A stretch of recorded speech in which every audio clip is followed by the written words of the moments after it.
Hər il milyonlarla insan qəfil başlayan və dözülməz böyrək sancısı ilə xəstəxanaya müraciət edir. Əksər hallarda bu ağrının səbəbi böyrək daşı olur.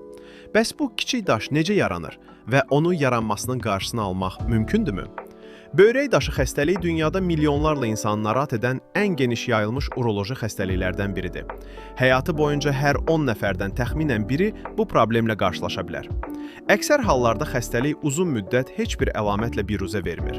Lakin daş hərəkət etməyə başladığı anda qəfil başlayan güclü ağrı insanın gündəlik həyatını tamamilə dəyişə bilər.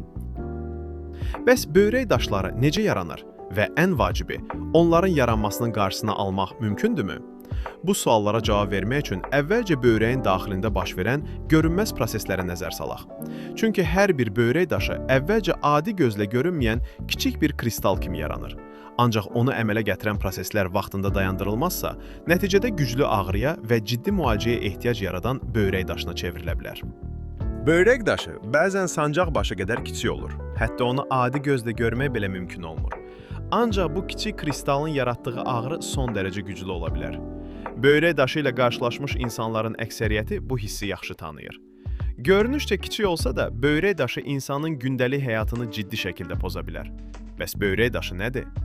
Böyrək daşları, başqa sözlə desək, renal kalkullar, böyrəklərdə əmələ gələn bərk kristal yığıntılarıdır. Onlar sidikdə həll olmuş mineralların tədricən kristallaşması nəticəsində yaranır. Tərkibinə görə böyrək daşları 5 əsas qrupa bölünür. Kalsium oksalat, kalsium fosfat, struvit, sidik turşusu və sistin daşları. Onların arasında ən geniş yayılmışı kalsium oksalat daşlarıdır. Bəs bu daşlar necə yaranır? Hər şey sidikdə həll olmuş mineralların bir-biri ilə birləşməsindən başlayır. Kalsium və oksalat kimi maddələr ilk mikroskopik kristallar əmələ gətirir. Bu mərhələ nukleasiya adlanır və daşın yaranmasının başlanğıcı hesab olunur. Nukleasiya iki fərqli mexanizmlə baş verə bilər. Birinci halda, kristallar eyni tərkibli kiçik nüvə ətrafında formalaşır. Bu proses homogen nukleasiya adlanır. Digər halda isə kristallar fərqli mənşəli hissəciklərin ətrafında yaranır. Hüceyrə qalıqları və digər üzvi maddələr kristallar üçün dayaq rolunu oynayır və onların böyüməsinə şərait yaradır.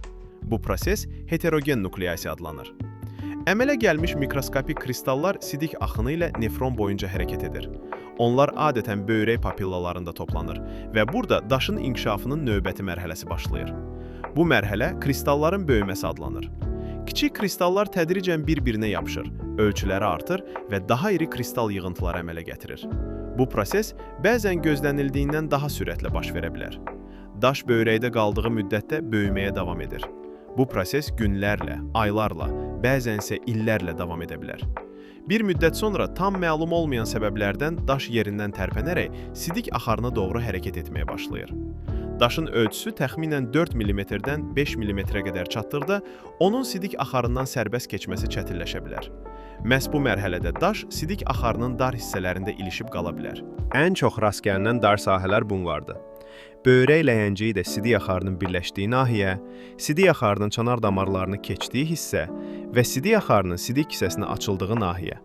Daş bu nahiyələrdən birində ilişdikdə sidiyin axını çətinləşir. Nəticədə böyrək daxilində təzyiq artır və kəskin böyrək sancısı yaranır. Daş sidik hissəsinə keçənə qədər ağrı davam edə bilər. Daş sidik axarında ilişib qaldıqda sidiyin normal axını pozulur. Böyrək daxilində təzyiq artır və nəticədə güclü, qəfil başlayan ağrı meydana çıxır. Bu vəziyyət böyrək sancısı, yəni renal kolik adlanır. Ağrı adətən bel nahiyəsindən başlayır və qasıq nahiyəsinə doğru yayıla bilər. Bir çox hallarda ürək bulanma, qusma və sidik ifrazı zamanı narahatlıq da bu əlamətlərə qoşulur. Aparılan hesablamalara görə, kişilərin təxminən 13,3%-nin, qadınların isə 7%-nin həyatları ərzində ən azı bir dəfə böyrək daşı ilə qarşılaşacaqları ehtimalı yüksəkdir. Xoşbəxtlikdən, bu xəstələrin təxminən 78%-də daşlar heç bir cərrahi müdaxilə olmadan spontan şəkildə sidiklə xaric olunur.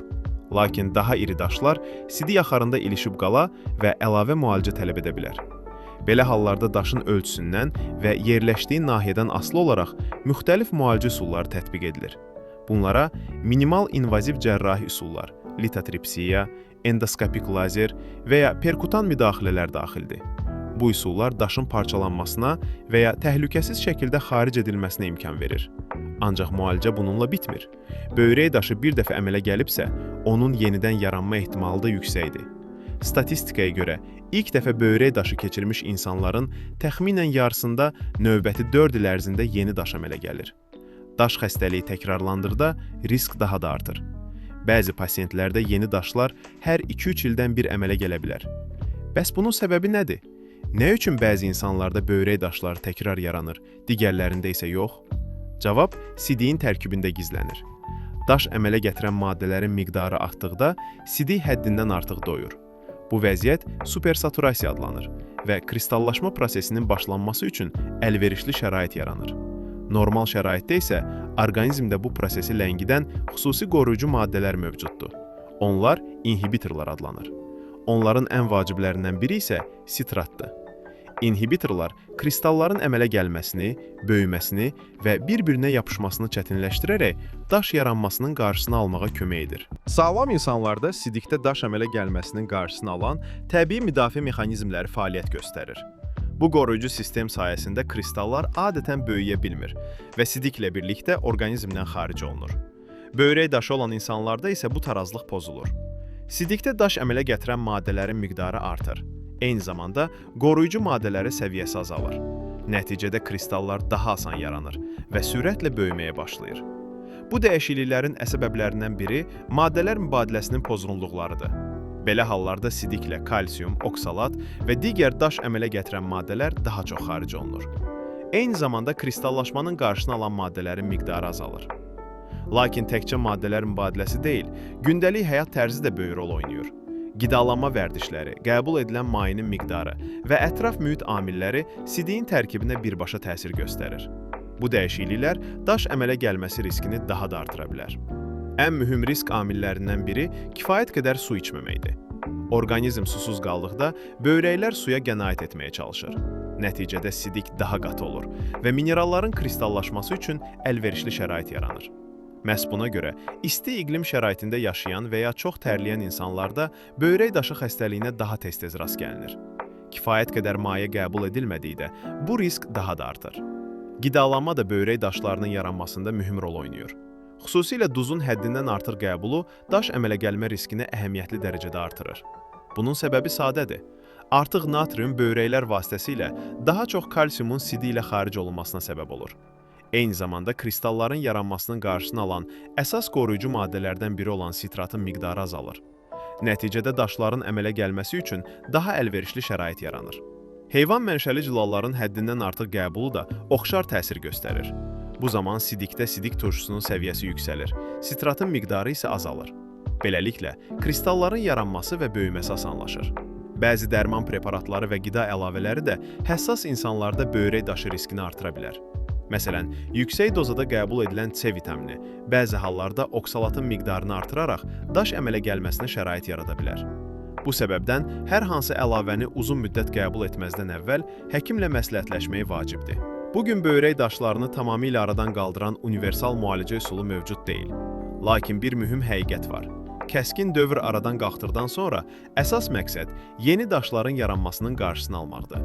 Sevindirici haldır ki, ən çox rast gəlinən kalsium oksalat və kalsium fosfat daşları düzgün profilaktika ilə uğurla nəzarətdə saxlanıla bilər. Bunun üçün sağlam həyat tərzi, balanslaşdırılmış qidalanma və həkimin tövsiyələrinə əməl etmək böyük əhəmiyyət daşıyır. Böyrək daşı xəstəliyi bugün dünyada ən geniş yayılmış uroloji xəstəliklərdən biridir. Lakin bu xəstəlik bir çox hallarda qarşısı alına bilən risk amilləri ilə əlaqədardır. Kifayət qədər su qəbul etmək, balanslaşdırılmış qidalanmaq, sağlam həyat tərzi sürmək və həkimin tövsiyələrinə əməl etmək böyrək daşlarının təkrar yaranma riskini əhəmiyyətli dərəcədə azalda bilər. Müasir diaqnostika və müalicə üsulları isə böyrək daşı xəstələrinin vaxtında və effektiv şəkildə müalicə olunmasına imkan yaradır. Unutmayın, böyrək daşı xəstəliyinin qarşısını almağın ən təsirli yolu risk amillərini vaxtında müəyyən etmək və profilaktik tədbirlərə erkən başlamaqdır. Sağlam böyrəklər sağlam həyatın vacib şərtlərindən biridir. Böyrək daşlarının yaranması mürəkkəb bioloji prosesdir. Lakin bu prosesi anlamaq onun qarşısını almağın ilk addımıdır. Elm bugün bizə böyrək daşlarının necə yarandığını izah edir. Bu bilik isə hər birimizə daha sağlam seçimlər etməyə kömək edir. Çünki profilaktika hər zaman müalicədən daha üstündür. Bəzən sağlamlığımızı qorumaq üçün böyük dəyişikliklərə ehtiyac olmur. Bəzən hər şey bir stəkan su ilə başlayır. Böyrəklərinizin qeydinə qalın. Onlar hər gün sizin üçün çalışırlar. Çalışın, sağlam qalın.